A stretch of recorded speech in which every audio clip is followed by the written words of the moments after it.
yourself to the bean soup, which is what we're going to make from start to finish today, bean soup, a tuna dip or a tuna salad. And I'm going to show you some things you can do with some chicken broth and some chicken and veggies that you have laying around the house so you can make something creative. So for our bean soup, since that takes the longest, I put in about 36 ounces of chicken stock.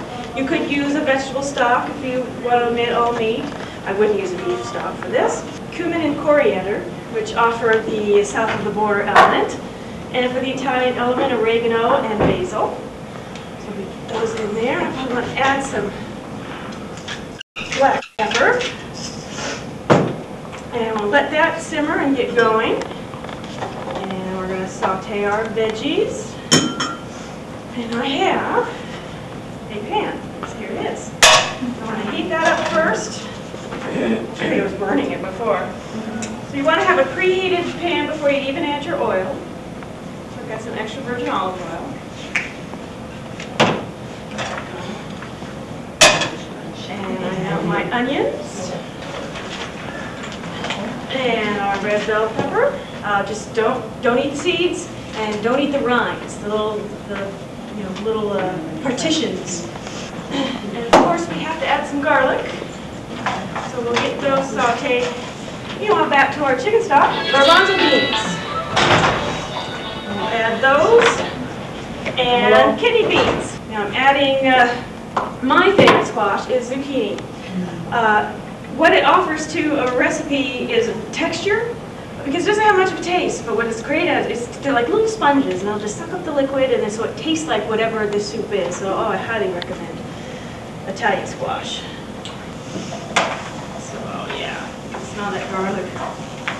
Oh, that's good stuff. So I'll let that sit and do its thing, and we're back over here. Tomatoes. Here's another one. If I had the time, I would take my tomatoes, put them in boiling water for about 30 seconds, take them out, put them in cold water, chop them, and you can peel the skin right off.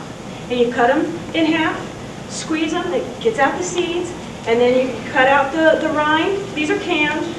I got the salsa quality, so they're chopped a little finer. So I'm a firm believer in small little pieces. It's quicker to cook, it's easier to cook. Let's check on these guys here. Oh yeah, they're getting good. So let's add this. So we'll add this. And it's not like you can really, taste. It's not like a real, hot, like, drink the milk. It's like Cholula, good stuff. And some parsley and cilantro. Even though we're just starting this soup, I would not recommend putting in fresh herbs at the time. You wait till the last 30 minutes, but because we're doing this in 30 minutes, in it goes. So a little cilantro, a little parsley, and we just let that be happy. I never really liked tuna. And when I tried this recipe, what I thought was unique is that it really doesn't have that real strong fishy flavor to it. I used Starkist, the chunk light, and what I really appreciate about this cut is that this tuna is already flaked, so it's easier to mix, easier to digest. Whereas when I talk about the chicken I've done here, I mean, that was a whole day project to get my chicken to do this, so I could appreciate it when I could pick up some tuna and the hard work's already done. So I want to get as much liquid as there's possible, because I don't want watery mayonnaise. So there's one can. Okay, so I got my tuna. Come on, Mr. Tuna. Okay, and mayonnaise. Of course, you don't have to use the ultra-fat stuff that I have here. So it's 1.5 cups. I'm going to go a little less on it because there's the extra water from the tuna. And of course, spice that comes to mind, dill. A little white pepper. As compared to black pepper, it's softer in texture. It comes out heavy when you shake it, let me tell you. It's a lot smaller and finer, so you want to be careful about that. And just add all those black dots that you don't need to really be looking at. I've got some garlic. And some cucumber, which makes sense. Sounds like a dill dip to me at this point. onion. And interestingly enough, and I thought this quite peculiar, but very tasty, an apple. It adds a lot of great texture. You can put it in a container and eat it with a spoon. You can use a cracker. You could use cucumber slices if you don't want to use the crackers. These are great. These are 6 to 8 ounce portion containers, and if you take a 3/4 cup container scoop, that's exactly 6 to 8 ounces. So we've got our tuna dip. We have our broth, our chicken soup.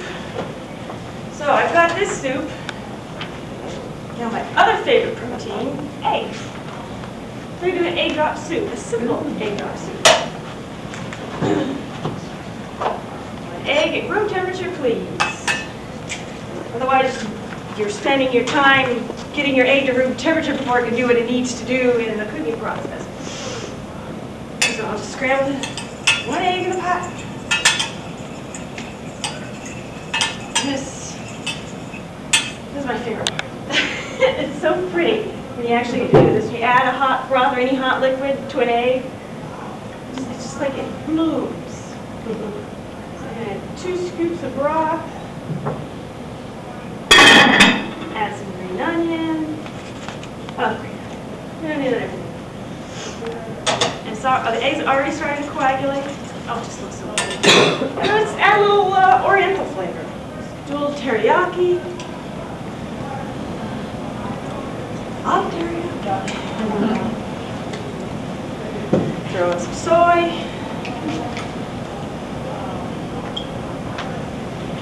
That is an egg drop soup, the simple way.